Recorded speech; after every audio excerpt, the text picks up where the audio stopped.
নমস্কার বন্ধুরা, আমার রান্নাঘরে আপনাদের সবাইকে অনেক অনেক স্বাগত জানাই। এক বাটি আতপ চাল দিয়ে আজকে আমি বানাবো একদম নরম তুলতুলে দারুণ স্বাদের একটা ব্রেকফাস্ট রেসিপি, মাত্র 10 মিনিটে। এই গরমে একদম অল্প তেলে, কোনো রকম মশলা ছাড়া আপনারা কিন্তু এই ধরনের ব্রেকফাস্ট বানিয়ে নিতে পারেন। তো এক বাটি চাল রাত্রে আমি ভালো করে 2-3 বার ধুয়ে ভিজিয়ে রেখেছিলাম। সকালে যখন চালটা ভালোভাবে ভিজে গিয়েছে, চালটাকে আমি মিক্সিং জারের মধ্যে নিয়ে নিলাম। আপনারা কিন্তু চালটা 2 ঘন্টার জন্য ভিজিয়েও এই খাবারটা বানিয়ে নিতে পারেন। তারপরে দেখুন, এর মধ্যে আমি সামান্য একটু জল দিয়ে দিলাম, দিয়ে একটা পেস্ট বানিয়ে নেব। চালটা ভালো করে ভিজলে পেস্টটা কিন্তু খুব সুন্দর হয় চালের। আর দেখুন, খুব সুন্দর হয়েছে। 2-3 বার ঘোরালেই এরকম সুন্দর পেস্ট তৈরি হয়ে যায়। আর এখানে আমি একটা বড় সাইজের আলু সিদ্ধ করে নিয়েছি, সিদ্ধ করে ছোট ছোট করে টুকরো করে নিয়েছি। তাহলে মিক্সিং জারে দিয়ে পেস্ট করতে কিন্তু ভালো হবে, এই কারণে আপনারা গ্রেট করে দিয়েও পেস্টটা বানিয়ে নিতে পারেন। তো চালের সঙ্গে আলুটা দিয়ে আবার আমি পেস্ট বানিয়েছি। চাল আর আলুটার একসঙ্গে দেখুন কি সুন্দর পেস্ট হয়েছে, একদম গাঢ় গাঢ়। এরকমই কিন্তু হবে। বেশি জল দিয়ে কিন্তু বানাবেন না, তাহলে একদম ভালো হবে না। এরকম অল্প জল দিয়ে সুন্দর পেস্ট তৈরি হয়ে যায়। এবার এই পেস্টটাকে আমি একটা বড় বাটিতে নিয়ে নেব। আর বন্ধুরা, এই চাল আর আলু দিয়ে কিন্তু খুব সুন্দর খাবার তৈরি হয়। যেমন সুন্দর মুচমুচে পাকোড়াও বানানো যায়। আবার আমি যেই খাবারটা বানাচ্ছি, এই খাবারটা যদি আপনারা বানান, তাহলে কিন্তু একদম নরম তুলতুলে হবে। আর আমাদের এই ব্যাটারটা পাতলা বানাতে হবে, এই কারণে আমি মিক্সিং জারটা ধুয়ে এর মধ্যে দিয়ে দিলাম জল। আর এবার ভালো করে এই এই পেস্টটাকে আমি একটা ব্যাটার বানাবো। ভালো করে এখানে 2-3 মিনিট টাইম নিয়ে এটাকে ঘুটে নিতে হবে। তারপরে দেখুন, এখানে আমি দিয়ে দিলাম 1.5 চামচ মতন টক দই। দইটা অপশনাল, আপনারা নাও দিতে পারেন, তবে দিলে কিন্তু খাবারটা ভালো লাগে। স্বাদ মতন লবণ আর 1 চামচ তেল দিয়ে এবার ভালো করে 3 থেকে 4 মিনিট আমি এই ব্যাটারটা বানিয়ে নেব। ভালো করে এটাকে ফেটতে হবে। আপনারা চাইলে কিন্তু এটা মিক্সিং জারের মধ্যে দিয়েও একসঙ্গে ফেটে নিতে পারেন। তো দেখুন, ফেটানো হয়ে গেছে। ব্যাটারটা কি সুন্দর একটা থকথকে ব্যাটার আমাদের তৈরি হয়ে গিয়েছে। এবার এটা আমি 10 মিনিটের জন্য ঢাকা দিয়ে রেখে দিচ্ছি। আর আমি এখানে কিছু সবজি নিয়েছি, সবজিগুলো আমি চপ করে নেব। একটা চপার মেশিনের মধ্যে আমি কিছু গাজরের টুকরো, আর এখানে বাঁধাকপি নিয়েছি একটু, আর এখানে নিয়ে নিচ্ছি পেঁয়াজ আর কাঁচা লঙ্কা। আপনারা কিন্তু আপনাদের পছন্দ মতন এখানে অনেক রকমের সবজি নিতে পারেন। তারপরে দেখুন, এটা আমি ঢাকনাটা লাগিয়ে চপ করে নেব। তো বন্ধুরা, সব সবজিগুলো একটু বড় বড় করে কেটে এইভাবে আপনারা চপ করে নিতে পারেন, যদি এই ধরনের মেশিন ঘরে থাকে। নয়তো আপনারা কিন্তু গাজরটাকে গ্রেট করে নিতে পারেন, আর পেঁয়াজ, বাঁধাকপি সব কিছু ছোট ছোট করে পাতলা পাতলা করে কেটে নিতে পারেন, কোনো অসুবিধা নেই।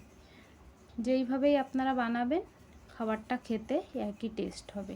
তবে এই মেশিনটা থাকলে কি হয়, এটা আসান হয়ে যায়। মাত্র 5 মিনিটে দেখুন সব কিছু কি সুন্দর একদম ছোট ছোট হয়ে গিয়েছে, কি সুন্দরভাবে চপ হয়ে গিয়েছে সব কিছু। দেখুন কত সুন্দর একদম। এবার আমি এগুলো দিয়ে দেব এই ব্যাটারের মধ্যে। আর আপনারা চাইলে কিন্তু খাবারটা এমনি এরকম সাদাও বানাতে পারেন। আবার এই সব কিছু দিয়ে বানালে কি হয়, খেতে কিন্তু অনেক ভালো লাগে বন্ধুরা। আর বন্ধুরা, এখানে আমি আধা টমাটার বীজটা ফেলে আমি ছোট ছোট করে কেটে নিয়েছি। আমি টমাটারটা ওর মধ্যে দিইনি, কারণ যদি জল বেরিয়ে যায়, এই কারণে টমাটারটার বীজটা ফেলে একদম পাতলা পাতলা করে কেটে নেবেন। আর কিছু আমি ধনেপাতা ছোট ছোট করে কেটে নিয়েছি। এবার আমি এর মধ্যে দিয়ে দিচ্ছি একটু সাবুত জিরা আর একটু চিলি ফ্লেক্স, কারণ এই খাবারটা কিন্তু আমি বাচ্চাদের জন্য বানাচ্ছি।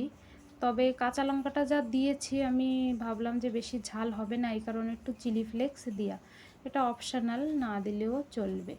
এবার সব কিছু ভালো করে এখানে মিশিয়ে নিয়েছি। কত সুন্দর সাদা হয়েছে দেখুন ব্যাটারটা। আর এর মধ্যে কিন্তু কোনো রকম মশলা আমি আর দিলাম না। আমাদের ব্যাটারটা এখানে একটু গাঢ় লাগছে, আমি আরও একটু পাতলা করব, তাই এই চপার মেশিনটা ধুয়ে আমি একটু জল দিয়ে দিলাম, কারণ এর ভিতরে অনেক সবজি লাগা ছিল, তাই ভাবলাম এটা ধুয়েই জল দিয়ে দিই। তো বন্ধুরা দেখুন ব্যাটারটা কিন্তু এরকম পাতলা থাকবে, একদম গাঢ়ও না আবার একদম পাতলাও না, মিডিয়াম। ভালো করে আমি এখানে ব্যাটারটা এইভাবে মিশিয়ে নেব। এবার আমি এর মধ্যে দিয়ে দেব একটু বেকিং পাউডার, সামান্য একটু বেকিং পাউডার দিয়েছি। আপনারা চাইলে একটু ইনো দিতে পারেন, তবে অনেক বেশি দেওয়ার প্রয়োজন নেই, সামান্য একটু দিলে হয়ে যাবে। তারপরে আবার আমি 2-3 মিনিট এটাকে ভালো করে এইভাবে ফেটিয়ে নেব। আর এখানে আমাদের ব্যাটার একদম তৈরি খাবার বানানোর জন্য। বন্ধুরা এই যে খাবারটা আমি তৈরি করছি, এই খাবারের সঙ্গে আপনারা কিন্তু চাটনিও বানিয়ে নিতে পারেন, তবে আমি কিন্তু এই চাটনি যদি না বানান তাহলে কিন্তু টমেটো কেচাপ দিয়েও খাবারটাকে সার্ভ করতে পারেন। এবার ছোট একটা প্যান নিয়েছি, প্যানে আমি 2-3 ফোঁটা তেল দিয়ে এভাবে ব্রাশ করে দেব। আর এখানে 2 হাতা করে ব্যাটার দেব, দিয়ে এইভাবে আমি ব্যাটারটাকে একটু ফেলায় দেব। আর আপনারা কিন্তু কড়াইতেও বানিয়ে নিতে পারেন এই খাবারটা বন্ধুরা, কড়াইতে কিন্তু লেগে যাবে না একদমই। যদি বানান কড়াইটা ভালো করে গরম করবেন, করে বানাবেন, লেগে যাওয়ার কোনো ভয় নেই। উপর থেকে একটু সাদা তিল আর আবার একটু চিলি ফ্লেক্স দিয়ে দিলাম, দিয়ে আমি ঢাকনা দিয়ে 1 মিনিটের জন্য রেখে দেব, একদম লো ফ্লেমে। 1 থেকে 1.5 মিনিটের জন্য রাখতে হবে আর কি। 1 থেকে 1.5 মিনিট পরে দেখুন ঢাকনাটা খুললাম, উপরে একদম ড্রাই হয়ে গিয়েছে, সুন্দর কালার এসে গিয়েছে, মানে খাবারটা প্রায় হয়ে এসছে।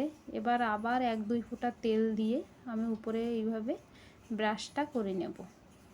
তো দেখুন একদম সামান্য তেলে কোনো রকম মশলা ছাড়াই কিন্তু খাবারগুলো তৈরি হচ্ছে, আর খাবারগুলো খেতে অনেকই সুস্বাদু লাগে বন্ধুরা। ভিডিওটি যদি ভালো লেগে থাকে ভিডিওটিকে লাইক করবেন, কমেন্ট করে জানাবেন কেমন হয়েছে রেসিপিটা, আর চ্যানেলটাকে সাবস্ক্রাইব করে নিতে কিন্তু ভুলবেন না বন্ধুরা, যদি আপনারা আমার চ্যানেলে নতুন এসে থাকেন তাহলে। আর পুরনো বন্ধুদেরকেও বলে দিচ্ছি কমেন্ট করে জানাবেন, আপনাদের কমেন্ট অনেক ভালো লাগে, আপনারা সাথে থাকেন, আমার ভিডিও দেখেন, কমেন্ট করেন বন্ধুরা, আপনাদেরকে অনেক অনেক ধন্যবাদ জানাই আমি। এইভাবে আবার 1 মিনিটের জন্য আমি ঢাকা দিয়ে রেখে দিয়েছিলাম। 1 মিনিট পরে ঢাকনাটা খুলে দেখুন খাবারটা তুলে নিচ্ছি। কি সুন্দর হয়েছে দেখতে, দেখতে যেমন সুন্দর হয়েছে বন্ধুরা, খেতেও কিন্তু তেমন সুন্দর, মানে তেমন টেস্টি। তারপরে এইভাবে আমি সব খাবারগুলো একে একে তৈরি করে নেব। আর খাবারগুলো কিন্তু অনেকই নরম হয়, একদম নরম তুলতুলে হয়। আপনারা যদি 1-2 ঘন্টা রেখে দেন তাও কিন্তু শক্ত হয় না, আমি রেখে খেয়ে দেখেছি। আর দেখুন কিছুটার উপরে আমি দিইনি, 3টে এইভাবে তৈরি করেছি, আর 3টে-4টে আমি এইভাবে সাদাই তৈরি করেছি। তো দুটোটাই খেতে ভালো লেগেছে, খাবারগুলো আমাদের একদম তৈরি। আর এখানে না আমি একটা চাটনি তৈরি করেছিলাম, সেটা আর আমি দেখালাম না, কারণ ভিডিওটা অনেক বড় হয়ে যেত এই কারণে। এখানে আমি টমাটার দিয়ে রসুন লঙ্কা দিয়ে চাটনিটা বানিয়ে নিয়েছি। যেমন আমি বললাম চাটনি ছাড়াও কিন্তু এই খাবারটা টমেটো সস দিয়ে ভালো লাগবে খেতে।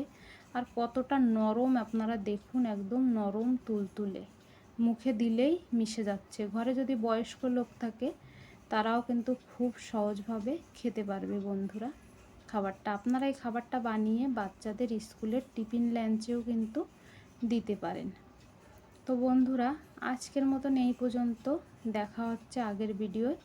সবাই ভালো থাকবেন, সুস্থ থাকবেন, আর এই ধরনের খাবার ঘরে বানাবেন আর এনজয় করবেন।